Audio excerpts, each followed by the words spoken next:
بسم اللہ الرحمن الرحیم۔ محترم ناظرین، السلام علیکم۔ حضرت داؤد علیہ السلام کے زمانے میں ایک نادار و بے نوا خاتون تھی۔ اس کے پاس جو تھوڑی بہت رقم تھی اس سے اون یا روئی وغیرہ خریدتی اور اسے کاٹ کر اس کی اٹیاں بناتی، پھر انہیں بیچ کر انتہائی سادگی سے اپنی اور اپنے بچوں کے اخراجات پورے کرتی تھی۔ ایک دن وہ سوت کاٹ کر اس کی اٹیاں بنا کر بازار میں بیچنے کے لیے سر پر رکھے جا رہی تھی کہ اچانک تیزی سے ایک کوا آیا اور ایک اٹی اٹھا کر لے گیا۔ وہ بے سہارا خاتون بہت رنجیدہ ہوئی اور حیران و پریشان حضرت داؤد علیہ السلام کے پاس آئی، اپنے تنگ حالات بیان کیے اور کوے کے اٹی اٹھا کر لے جانے کا واقعہ بیان کرنے کے بعد عرض کیا، خدا کی عدالت کہاں ہے؟ حضرت داؤد علیہ السلام نے اس سے فرمایا، ادھر بیٹھ جاؤ تاکہ تمہارے بارے میں فیصلہ کروں۔ ایک طرف یہ واقعہ پیش آیا اور دوسری طرف یہ ہوا کہ کچھ لوگ کشتی کے ذریعے دریا عبور کر رہے تھے۔ ان کی کشتی میں سوراخ ہو گیا اور پانی داخل ہو جانے سے کشتی کے ڈوبنے کا خطرہ تھا۔ ان لوگوں نے نظر مانی کہ اگر اس خطرے سے نجات مل گئی تو 1000 دینار کسی فقیر کو دیں گے۔ اللہ تعالیٰ نے ان پر لطف و کرم کیا اور اس کوے کی ڈیوٹی لگائی کہ وہ اس خاتون کی اٹی اٹھا کر کشتی میں لا پھینکے۔ کوے نے ایسا ہی کیا۔ ان لوگوں نے سود کی اس اٹی سے فائدہ اٹھایا، کشتی کا سوراخ اچھی طرح بند کیا اور ڈوبنے سے نجات پائی۔ جب وہ لوگ ساحل پر پہنچ گئے تو اپنی نظر ادا کرنے کے لیے سیدھے حضرت داؤد علیہ السلام کی خدمت میں حاضر ہوئے اور 1000 دینار حضرت کی خدمت میں پیش کرتے ہوئے اپنے دریا سے نجات پانے کا پورا واقعہ تفصیل کے ساتھ سنایا۔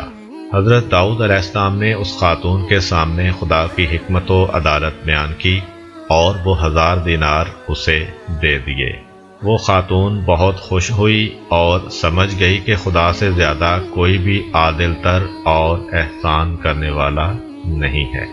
حضرت داؤد علیہ السلام کے زمانے میں ایک شہوت پرست شخص لگاتار ایک خاتون کے پاس جاتا اور اسے منافی عفت کام کرنے پر مجبور کرتا تھا۔ اللہ تعالیٰ نے اس خاتون کے دل میں ایک بات ڈالی کہ اس شہوت پرست شخص سے کہے کہ تو جب بھی میرے پاس آتا ہے اس وقت ایک اجنبی شخص تیری بیوی کے پاس جاتا ہے۔ اس خاتون نے یہ بات اس شخص سے کہی تو وہ فوراً دوڑا دوڑا اپنے گھر گیا اور کیا دیکھا کہ ایک اجنبی اس کی بیوی کے ساتھ ہم بستر ہے۔ یہ ماجرا دیکھ کر وہ بہت پریشان ہوا، اس شخص کو پکڑا اور حضرت داؤد علیہ السلام کے پاس لے جا کر کہا، اے اللہ کے پیغمبر، میرے اوپر ایک ایسی مصیبت آئی ہے کہ جو آج تک کسی پر نہ آئی ہوگی۔ حضرت داؤد علیہ السلام نے پوچھا، وہ کون سی مصیبت ہے؟ شہوت پرست مرد نے کہا، یہ شخص میری عدم موجودگی میں میرے گھر آیا ہے اور میری بیوی سے زنا کیا ہے۔ اللہ تعالیٰ نے حضرت داؤد علیہ السلام پر وحی نازل کی کہ اس مرد سے کہو، کما تدینو تدانو، جیسا کرو گے ویسا برو گے۔ ایک دن حضرت داؤد علیہ السلام گھر میں بیٹھے ہوئے تھے۔ آپ علیہ السلام کے پاس ایک فقیر اور پریشان حال نوجوان بھی بیٹھا ہوا تھا۔ یہ جوان حضرت داؤد علیہ السلام کے پاس بہت زیادہ آتا جاتا تھا اور بہت خاموش طبع تھا۔ ایک دن حضرت اسرائیل علیہ السلام جناب داؤد علیہ السلام کے پاس آئے اور گہری نگاہوں سے اس جوان کو دیکھا۔ جناب داؤد علیہ السلام نے حضرت اسرائیل علیہ السلام سے کہا، اس جوان کو کیوں دیکھ رہے ہیں؟ حضرت اسرائیل علیہ السلام نے کہا، ہاں، مجھے حکم ہوا ہے کہ میں اس ہفتے کے آخر میں اس جوان کی روح قبض کر لوں۔ حضرت داؤد علیہ السلام کے دل میں اس جوان کے لیے تڑپ پیدا ہوئی اور اس سے کہا، اے جوان، کیا تمہاری بیوی ہے؟ جوان نے کہا، نہیں، ابھی تک میں نے شادی نہیں کی ہے۔ حضرت داؤد علیہ السلام نے اس جوان سے فرمایا، فلاں شخص جو بنی اسرائیل کا مشہور و معروف اور بزرگ فرد ہے کے پاس جاؤ اور اس سے کہو کہ داؤد علیہ السلام تمہیں حکم دے رہے ہیں کہ اپنی بیٹی کو میری زوجہ بنا دو، پھر اس کے ساتھ شادی کرنے کے بعد رات کو اس کے پاس رہو۔ تمہارے زندگی بھر کے جتنے بھی اخراجات ہیں یہاں سے اٹھا کر لیتے جاؤ، البتہ 7 دن بعد دوبارہ میرے پاس آنا۔ حضرت داؤد علیہ السلام کا پیغام اس بات کا موجب بنا کہ اس معروف شخصیت کی بیٹی مذکورہ جوان کی بیوی بنی۔ اس جوان نے حضرت داؤد علیہ السلام کے حکم کے مطابق عمل کیا اور وہ 7 دن کے بعد دوبارہ حضرت داؤد علیہ السلام کے پاس آیا۔ حضرت داؤد علیہ السلام نے اس سے پوچھا، اے جوان، تمہارے یہ دن کیسے گزرے ہیں؟ جوان نے کہا، یہ دن اتنے اچھے گزرے ہیں کہ پوری زندگی میں پہلے کبھی ایسے نہیں گزرے۔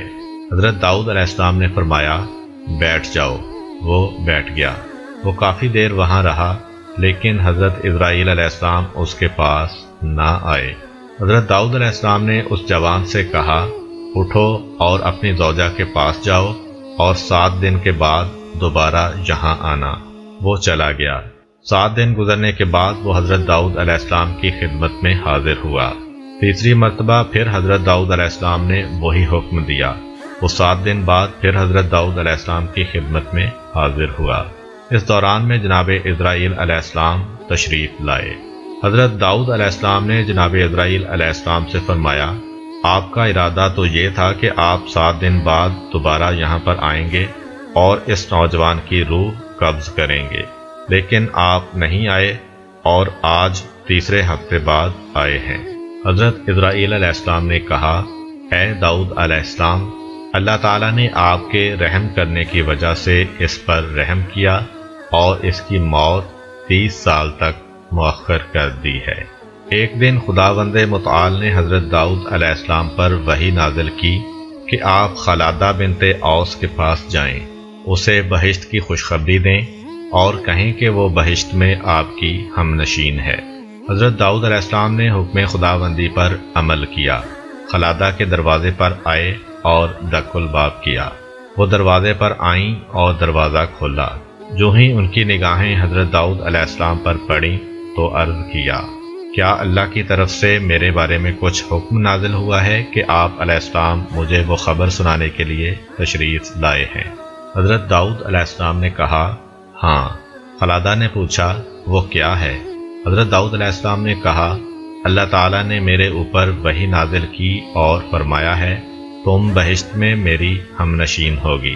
خلادہ نے کہا، آپ کو شبہ ہوا ہے، وہ میں نہیں ہوں بلکہ کوئی میری ہم نام ہے۔ حضرت داؤد علیہ السلام نے کہا، ایسا نہیں ہے بلکہ یقیناً وہ تم ہی ہو۔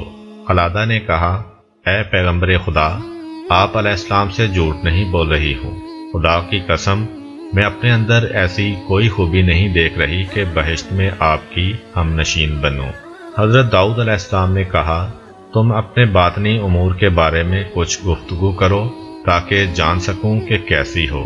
خلادہ نے کہا، میں ایک ایسی حالت کی مالکہ ہوں کہ مجھے جو بھی دکھ تکلیف ہو، خواہ نقصان ہو یا کوئی حاجت یا بھوک پیاس، میں نے کبھی اس کے رفع کرنے کے لیے خدا سے نہیں کہا، یہاں تک کہ وہ ذات خود ہی اسے رفع کر دیتی ہے، یعنی میں وہی پسند کرتی ہوں جو میرا محبوب پسند کرتا ہے، اور نہ ہی خدا سے میں ان مشکلات اور نقصانات کے عوض کچھ مانگتی ہوں، بلکہ ہمیشہ اس کا شکر بجا لاتی ہوں۔